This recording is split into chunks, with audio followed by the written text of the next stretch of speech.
So thanks again, everyone, for being here today. My name is Erica Smith, and I'm an educational development consultant specializing in the scholarship of teaching and learning at the University of Calgary's Taylor Institute for Teaching and Learning.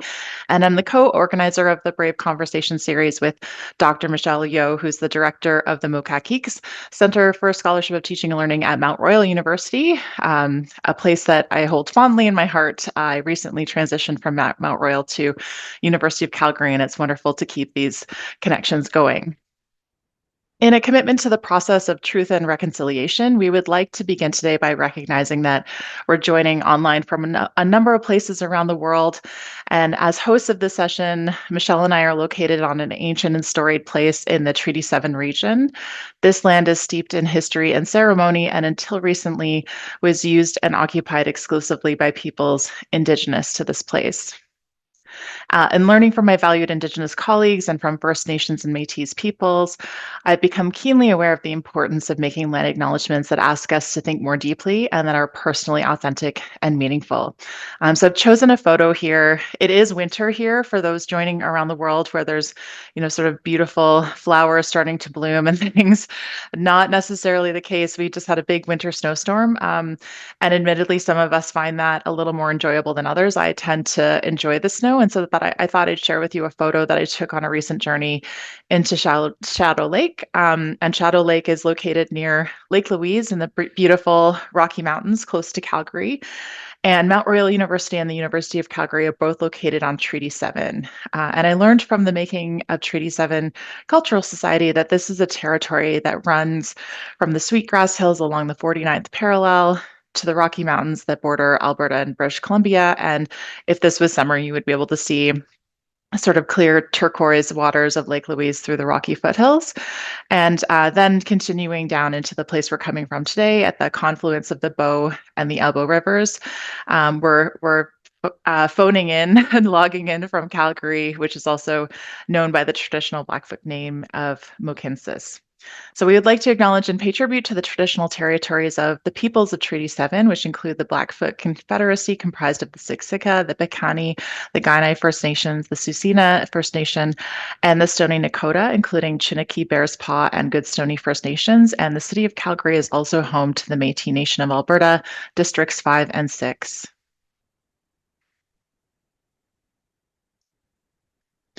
I'll hand it over to Michelle now to introduce our speaker and to provide a little more context around the purpose of the Brave Conversation series. Thanks very much, Erica. So this is our second season of the Brave Conversation series. And originally kind of developed with another colleague at U of C and Cherie Wilmer here. And we wanted to create something and offer something that lived a little bit more at the edges of scholarship of teaching and learning, and engaging in some of the conversations that maybe are a little more challenging, a little more difficult, or more inspiring, and really just asking questions. And hopefully providing some opportunity for people to connect, really globally, rather than, it's really important for us to connect locally as well. But there is just such a strong community, and we have the opportunity to meet in places like iSoTL, but wanted to create a virtual space as well to have some of those conversations. So it's my sincere pleasure to introduce my friend and colleague, Anna Santucci, who I met at iSoTL when it was in Kelowna. I'm in 2022, I think. I think I have that right.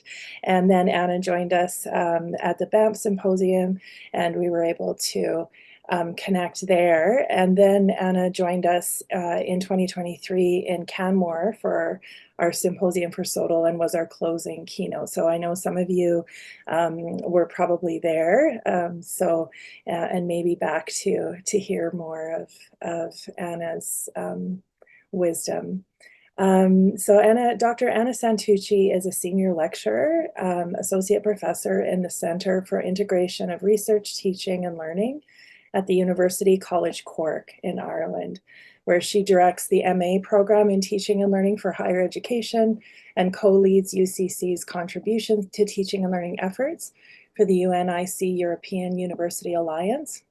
And she's previously a faculty member, a faculty developer at the University of Rhode Island in the US, where she supported teaching enhancement with a focus on equitable learning efforts and inclusive excellence initiatives.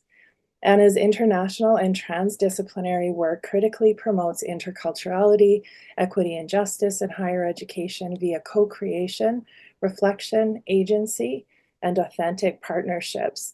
And I had the privilege of working with Anna recently on a transformative dialogue special issue. I was a co-author with her on a piece, although she was one of the creators and editors of the special issue about dialogically relational complexity in the scholarship of teaching and learning across the disciplines. So with that, please join me in welcoming Anna, and I'll turn it over to you, Anna. Hello, everyone. It's such a joy to be together. Let me make sure that I'm sharing with you the right portion of my screen here. Is that looking vaguely like it should be? Excellent. Thank you so much for that kind introduction, Michelle. And I will share a little bit more from that special issue actually as well. As you might have seen from the description, the title of this talk that I put together when Michelle extended the invitation is how we might think about the functionings of leadership in the scholarship of teaching and learning through this lens of a dialogically relational encounter. And the images that you see here are pieces of student work from a course that I taught a few years ago at Brown University.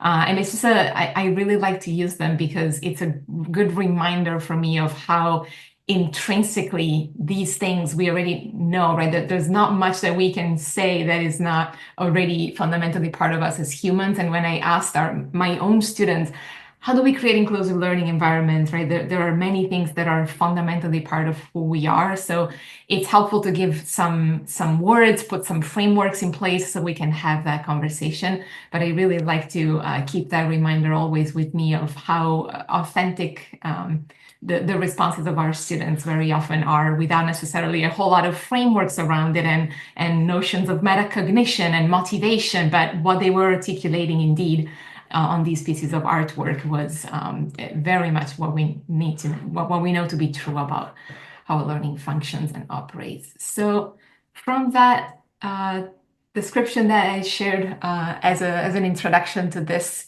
brave conversation, that's really the roadmap for today. So I'm hoping to share some thoughts through 5 interconnected lenses here. And I'm very grateful for the opportunity that Michelle and Erica are giving me, because it forces me to kind of keep my sometimes wandering and meandering interconnected thoughts somehow organized. So that's the organization that I'm proposing for us today. So I'm going to share with you some thoughts about how we grow together in SoTL, in dialogical and relational ways, in the ways that we connect as individual teachers and colleagues, first of all.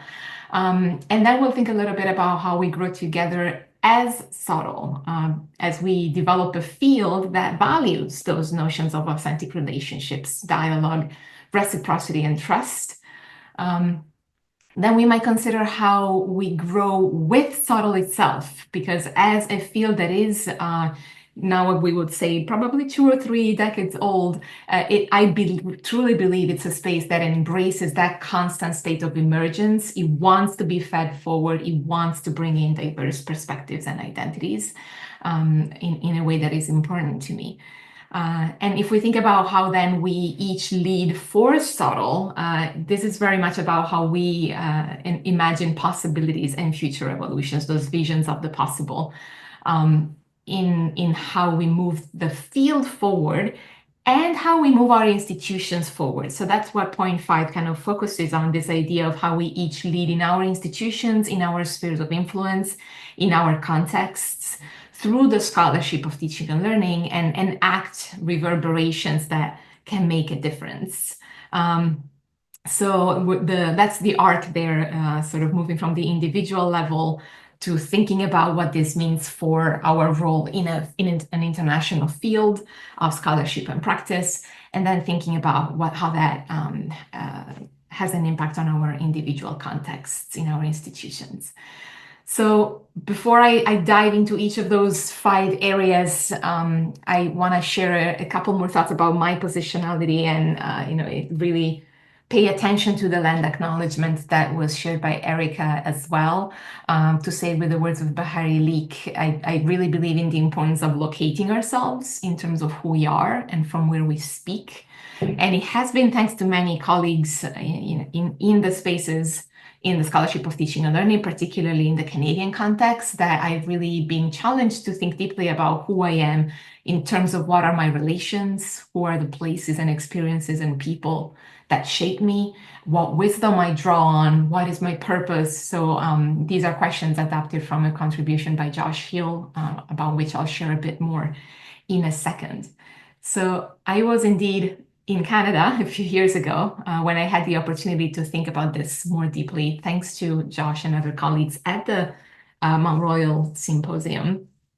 And one of the things that really struck me as I was reflecting, in that deep opportunity to acknowledge land and what it means to pay respect to elders, acknowledging who has been a custodian of the land, and how elders continue to be with us in terms of past, present, and emerging relations and connectivities that shape us who we are, the labor that has gone into maintaining our spaces, the traditions that inform how we behave with each other, the knowledge that is passed on, the lives that are shaping our contexts, and how deeply interconnected we all are with our environments and our systems and our relations. It's really struck me, and those of you that were with us in Mount Royal a couple of years ago might remember this, that for me, being someone that has moved a lot, that can be sometimes very hard to find and to ground. So in times in which I feel like really my most recurrent home is an airport, I try to take a moment and reflect about what that means about me, how I can make sure that what I have to offer and share can be meaningful for others. So in a very little practical sense, what that has meant now is that every time that I prepare to share or give a talk somewhere, I do try to spend some time to getting to know, of course, the context in which I am entering, the context of the people with whom I'll be engaging. And I just take a moment to take an actual photo of somewhere around the space that I could, so that I have I can develop a relational connection a bit more to that space. And I thank you, Erica, for acknowledging that, because in a virtual space, right, there is very much a need to remember that we also have everything that is around the screen with us. Our living body minds are very much focused on the screen right now, but there's a whole lot going on around us. And so in terms of sharing where I am speaking from today, I am in my home office here in Middleton in County Cork. And in our town here in Ireland, there is a statue called Kindred Spirits. It was created by artist Alex Pentek. It's an outdoor sculpture that commemorates a donation that the Irish people received in 1847 by the Native American Choctaw people in support of the Irish famine relief. Now, the Choctaw had just endured the Trail of Tears. They had been ousted from their ancestral lands in Mississippi. They had just arrived in Oklahoma less than 20 years before, and yet they still found a way to contribute to what was happening across the ocean in solidarity with the situation of oppression that the Irish people were experiencing. So that's a good reminder for me of the complex global layers of imperialism as well, and a little bit of something that I wanted to share with you about where I am located right now. So those questions that Josh helped me with a few years ago have remained with me in terms of being mindful about who I am, the experiences, people, and places that shape me, and really shape the wisdom that I have to draw on, as well as how I articulate my sense of purpose. So where I have been, where I am going, and what are the roles, relationships, and responsibilities that inform what is being asked of me. So very quickly, this is my story, my origin story in images. I was born and raised in Italy. I was there until my early 20s. I spent a couple of years in the UK. And then I usually say I'm professionally from North America, from the Rhode Island and New England area, which is where I did my doctoral studies at Brown University in Rhode Island. I also spent a couple of years in Dickinson College as a faculty member in Pennsylvania. And then a few years at the University of Rhode Island as a staff member. And I'm currently, as Michelle shared, at University College Cork in Ireland. So these are the places that I have called home. These are the places that have shaped how I think about my sense of belonging and mattering, and how I think about the relations that have been meaningful to me. So there's place, there's thoughts. So some of the texts that you see represented here are people who have really helped me to think about spaces of teaching and learning as spaces of hope.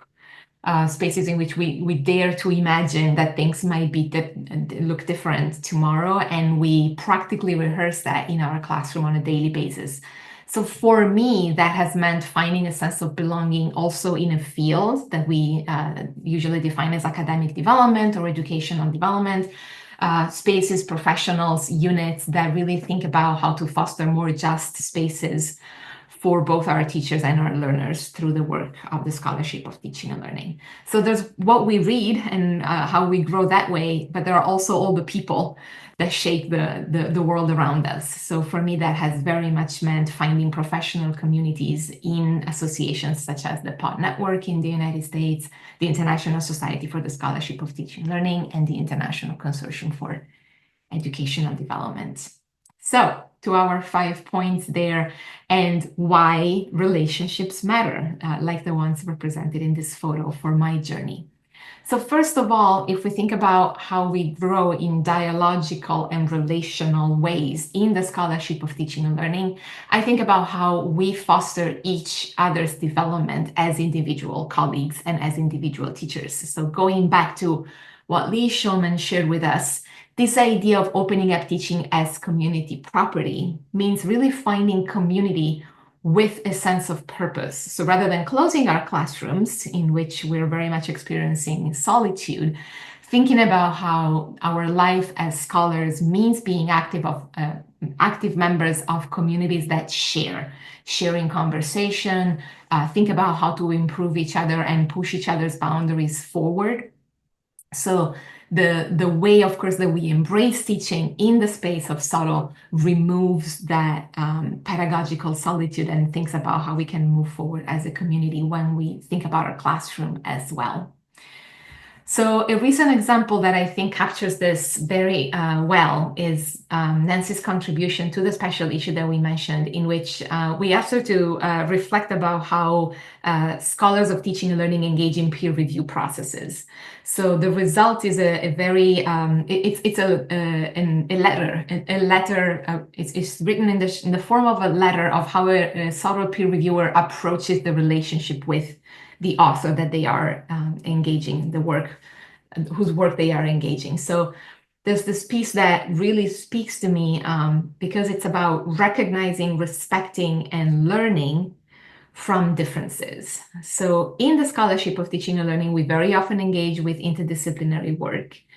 That means that although we might be sharing the same language in the practical sense, even when we are reading in English, it means we may be located in different countries, in different social-cultural contexts, in different educational systems.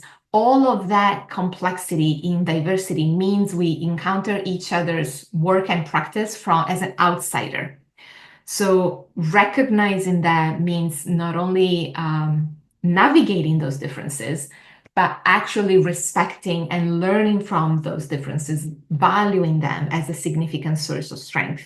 So if we think about what that means when we open each other's classrooms to one another, as Nancy says, it's a challenging but necessary work that we are doing when we are engaging someone else's practice in the classroom, from that sense of realizing the value of bringing to the table something that may be radically different. And I think this really is at the heart of how we facilitate subtle spaces. Those of you that facilitate maybe workshops around the scholarship of teaching and learning might recognize the type of things that we try to do when we welcome people in a scholarship of teaching and learning experience or workshop. I just grabbed some types of prompts that I very often use, for example, in introductory events in my institution. I would very much try to stress the importance of those origin stories, articulating where we are from and where we speak from, as I did earlier today, asking participants, what does it mean for them to think about teaching as community property and ending that idea of pedagogical solitude? What motivates them to be there in the first place, and what level of experience they might already have. So behind this, there's a whole lot about what we know from the scholarship of teaching and learning about social dimensions of development and learning, about motivation, about the need to assess prior knowledge. So it really strikes me that a big component of how we lead as scholars of teaching and learning has to do with putting in practice what we know from the theory and the literature in the ways that we convene spaces themselves.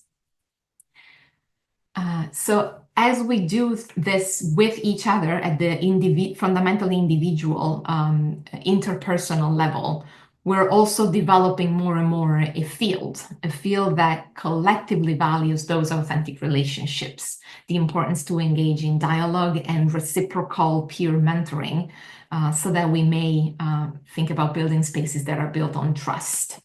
So I'll share a couple more resources that have been useful for me to think about these core aspects, and indeed some contributions from the transformative special issues that we collaborated on.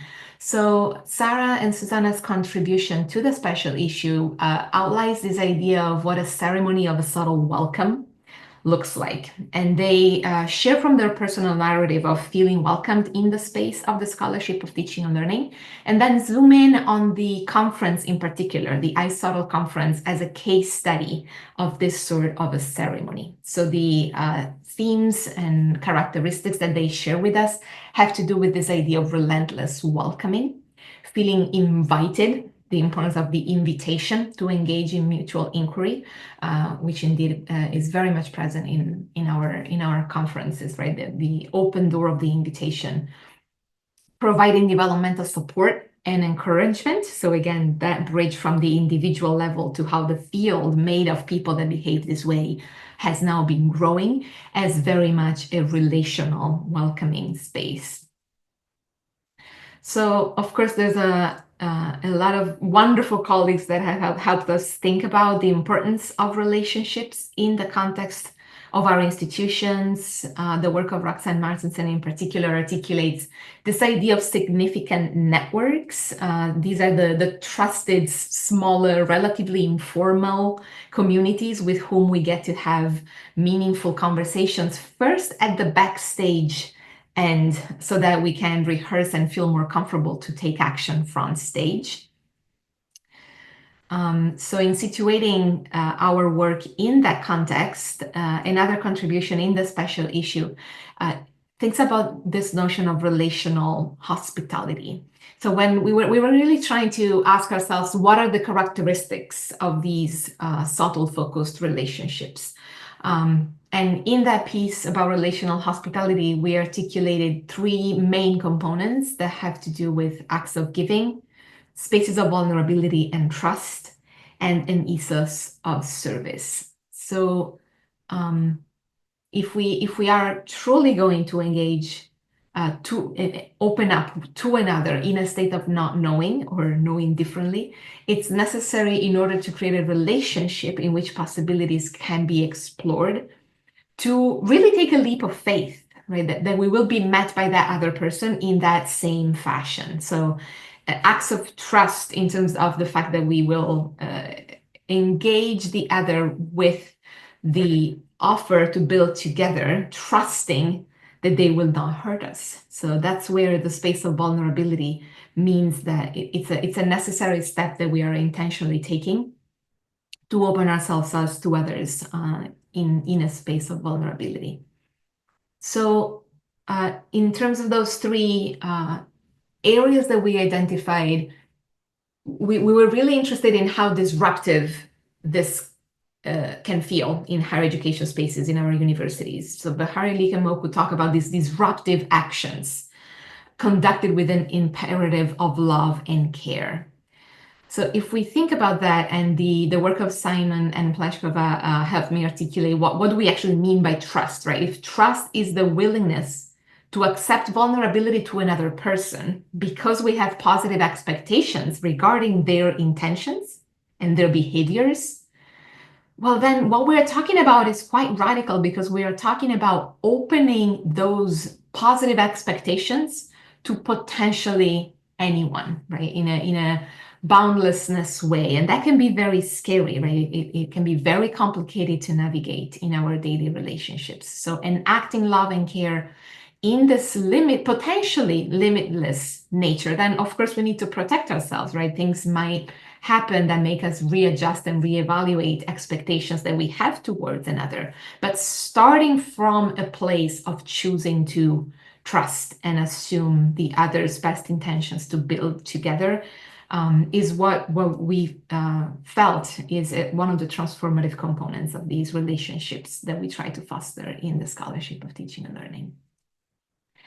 And of course, the work of many others, including Peter Felton and Rachel Forces and Catherine Sutherland's work on identifying what trust moves look like, has been part of shaping our thinking here. So this piece, which is published in Teaching and Learning Inquiry, specifically looks at trust moves as they happen in the classrooms, how teachers intentionally act in ways that will increase the possibility for trust to develop with their students towards each other, as well as the teacher, in the realms of cognition, affect, identity, and values.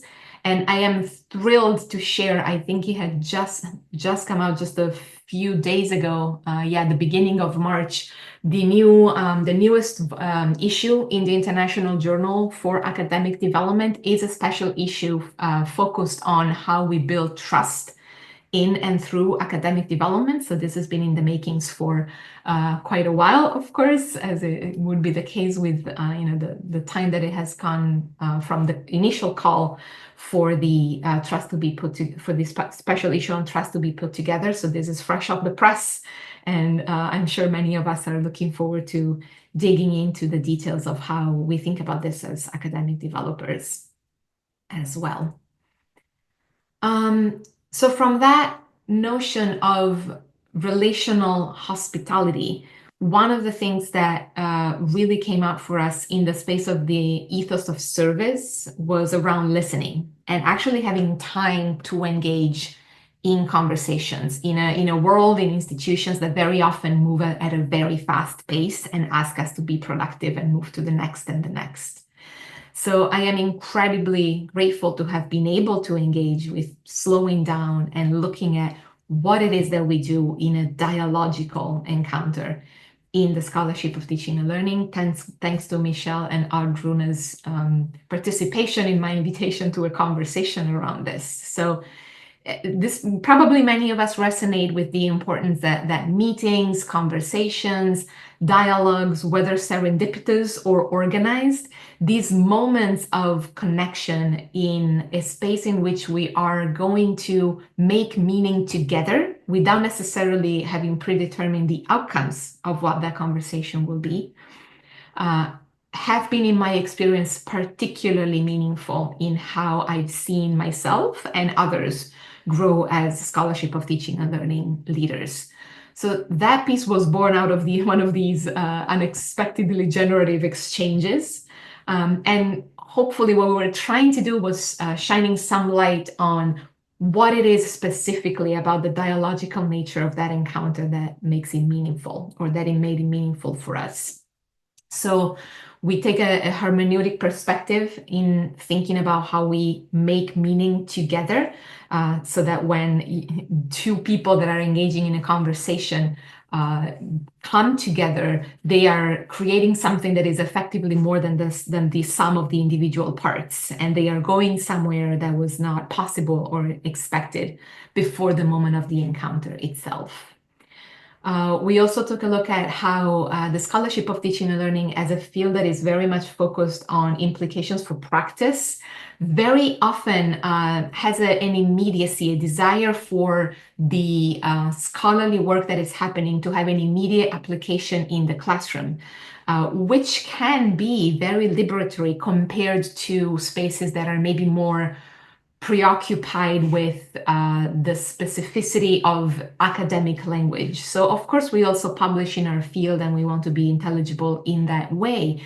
But in what ways is a conversation in the hallway also an example of a scholarly contribution in the field of teaching and learning, even if it doesn't necessarily end up becoming a highly polished, publishable or published paper, is what that second point is looking at. And then the third idea was how we choose to engage with each other so that we can truly explore and go in unforeseen directions. And that very much loops back to that idea of choosing to embrace vulnerable spaces in which we decide to engage with another and be able to say, I actually don't know, right? I'm actually curious about what you're bringing to the table here.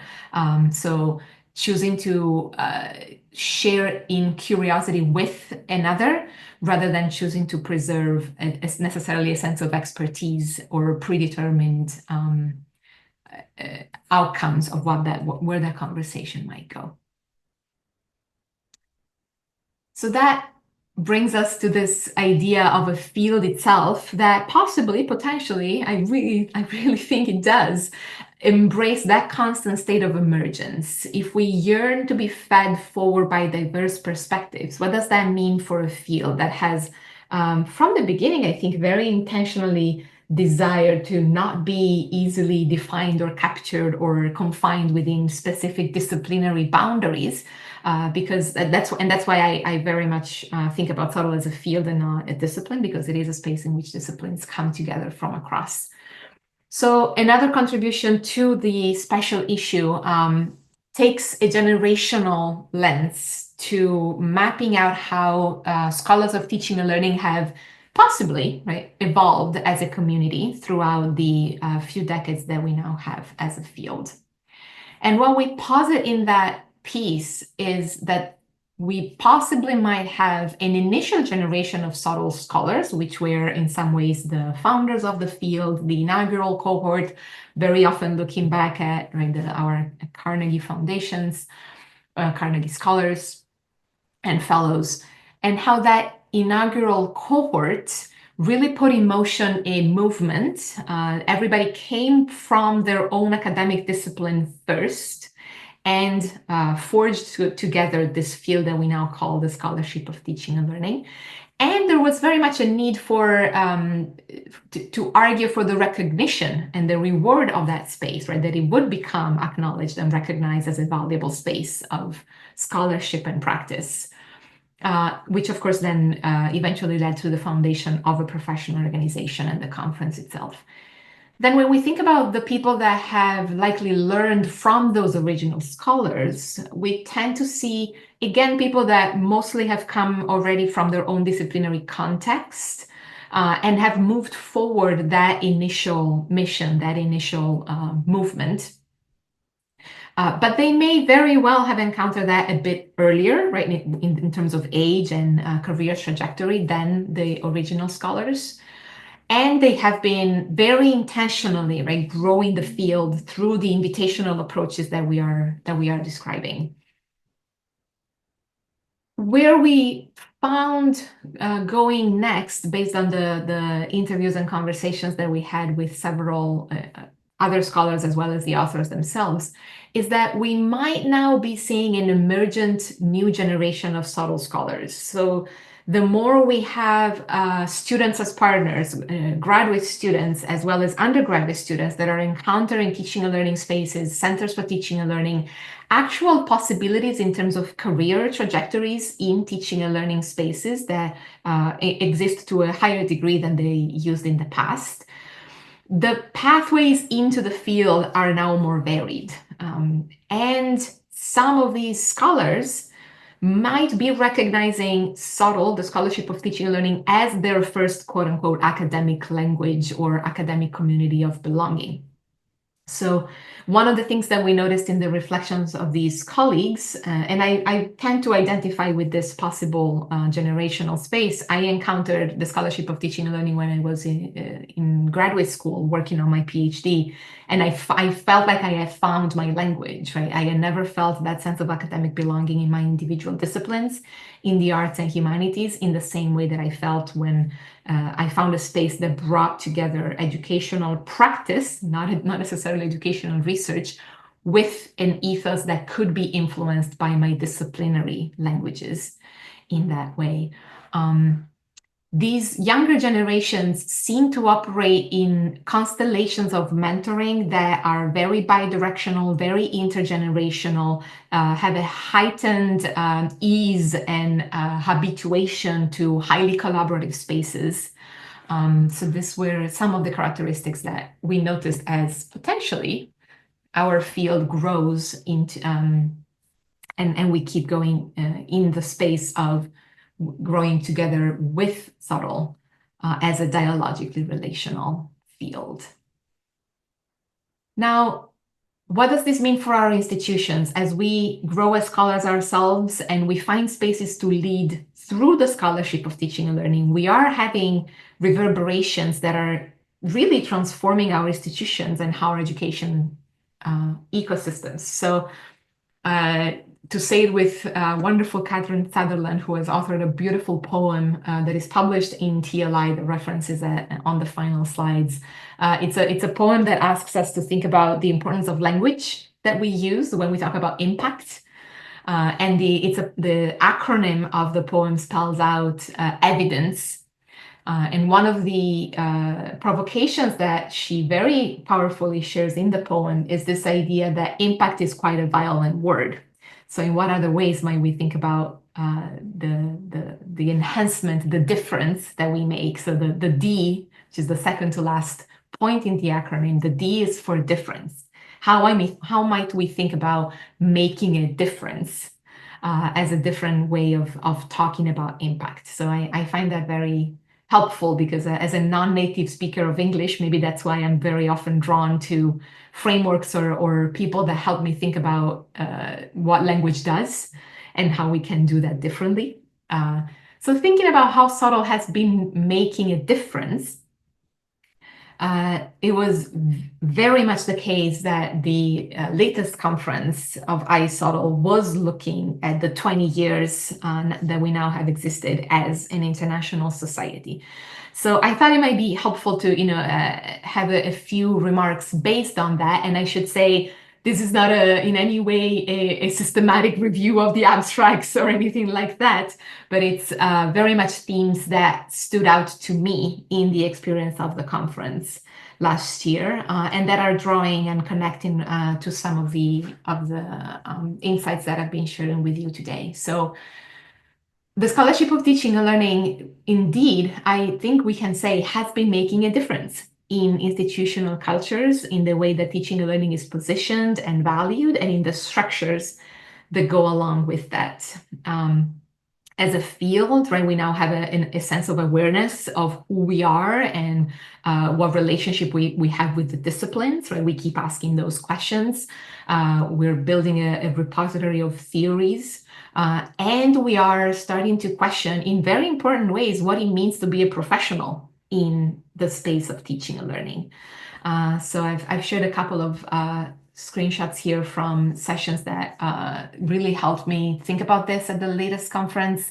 So I'll flag that Nancy Chick-Peter-Felton and Katharina Martensen have an upcoming new SoTL guide, an introduction to understanding and doing the Scholarship of Teaching and Learning. Sorry, it's very tiny. That is really what I really appreciate about that new effort is that it's really intentionally putting a stress on the individual identities and values that teachers bring to the table. So not losing track of that, what drives us what drives us to do this work, what motivates us in the first place, what is that sense of purpose behind what we're doing.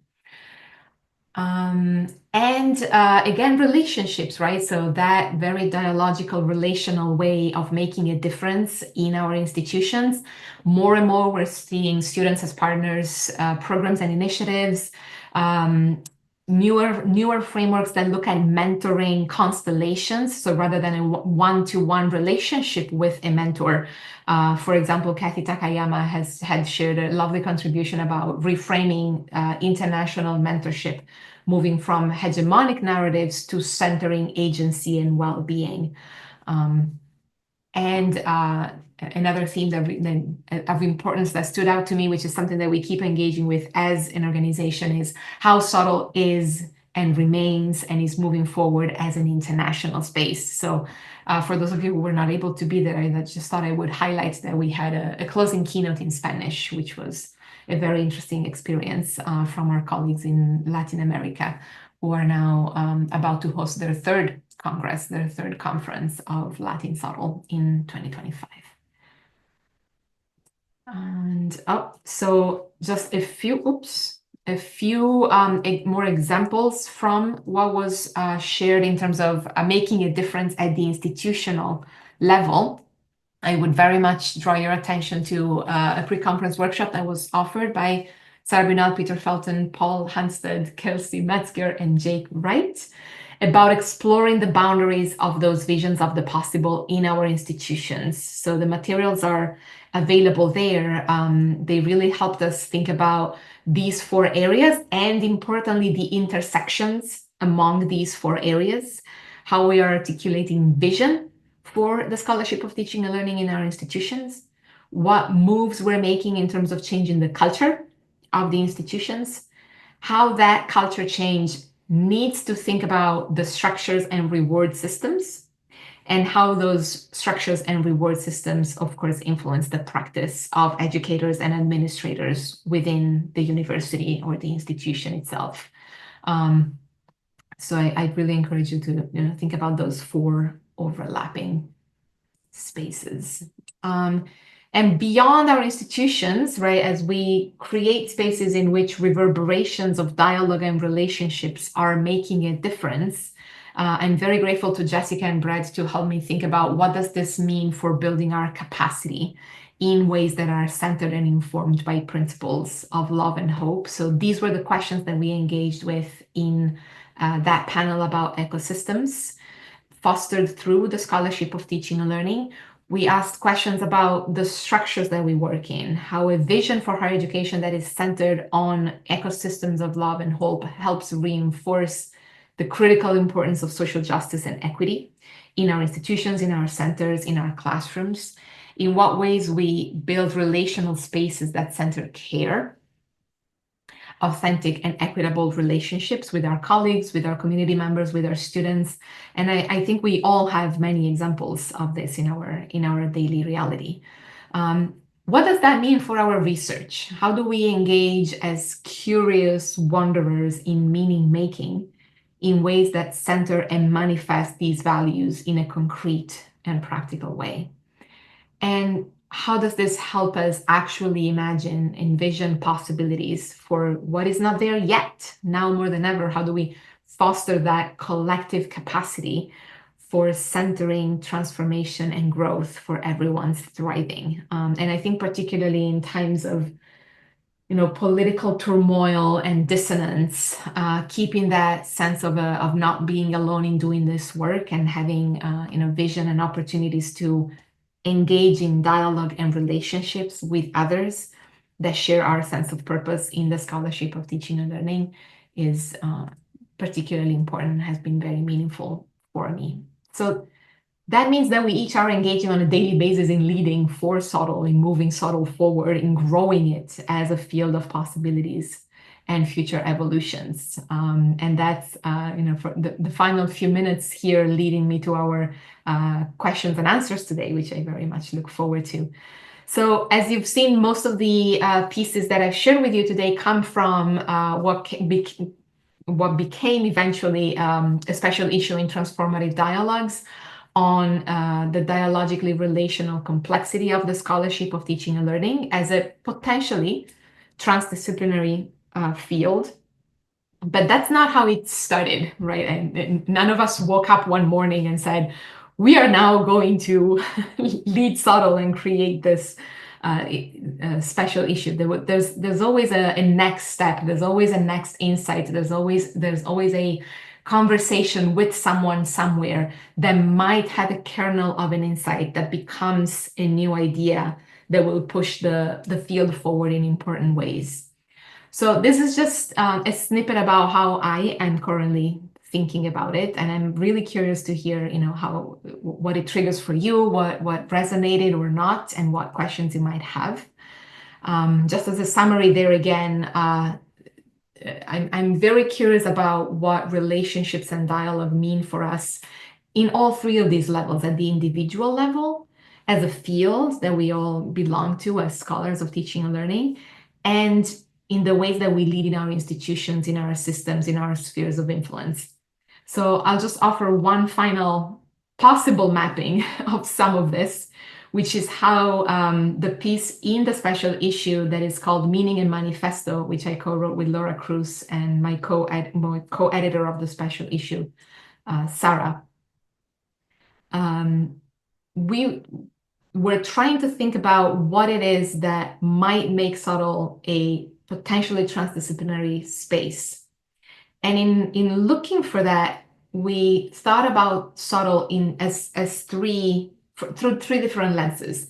SoTL is about the communities that we belong to as individuals and how those communities value inclusive and nurturing connections in what has been defined as the teaching commons, but also the complexities of that, right? So we have several metaphors there in terms of SoTL being a big tent under which all sorts of methodologies are welcomed. But we also have contributions like Potter and Raful's piece, in which they quite powerfully highlight feeling alienated as humanists and arts-based scholars, having come to a space like the Scholarship of Teaching and Learning that promised to be very interdisciplinary and inclusive, and yet not necessarily always experiencing that in practice.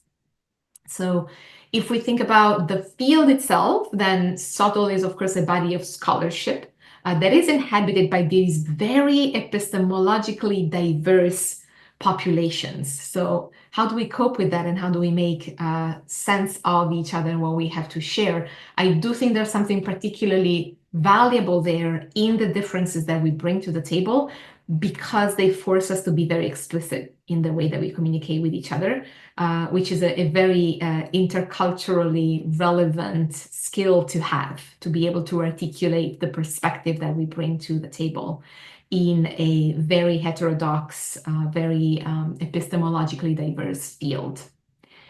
And then when we think about our institutions, the most immediate way in which SoTL makes a difference on our campuses is in the way in which Peter Felton and Nancy Chick have articulated it. So the Scholarship of Teaching and Learning is potentially a pedagogy in and of itself. It's a pedagogy of Centers for Teaching and Learning. It's a pedagogy of professionals in educational development, in the way that it provides professional development for teacher scholars that can transfer across the disciplines. So that was just a kind of fun mapping exercise for me to think about what this means at the individual, field, and ecosystemic and institutional level. So as Laura and myself and Sarah have tried to articulate in that manifesto, we personally are advocating for SoTL as a space that has critical potential for what might be deemed undisciplined co-creation. We're interested in how the transformative nature of these dialogical agitations, these mobilizations across SoTL as communities, SoTL as scholarly spaces, SoTL as a pedagogy of Centers for Teaching and Learning and Education and Development, ultimately expresses itself as a critically undisciplined force that seeks to disrupt and expand the very scholarly, social, and institutional foundations from which it was born. The ways that our institutions work in the first place is, I think, very usefully agitated by the Scholarship of Teaching and Learning. And I'm very much looking forward to hearing how you're agitating your spaces as we grow together in this field. I think important pieces for me in the spaces that we inhabit together as scholars for teaching and learning have to do with curiosity, a curiosity that never settles on certainties, a curiosity that is very courageous. It imagines beyond those visions of the possible. It crosses borders. It really wants to dismantle barriers, translate at the intersections, build confidence through vulnerability, and negotiating between that ever-present, for me, tension between an urgency to move forward because there is so much work to do in our universities, but also having to apply patience so that we are moving forward together. And I'll stop there. This is just a quote that I love from Laura Rendon, just a reminder that we're not alone in dreaming a new possible future for education. We're joining many existing voices that have articulated this and help us move forward and imagine beyond together.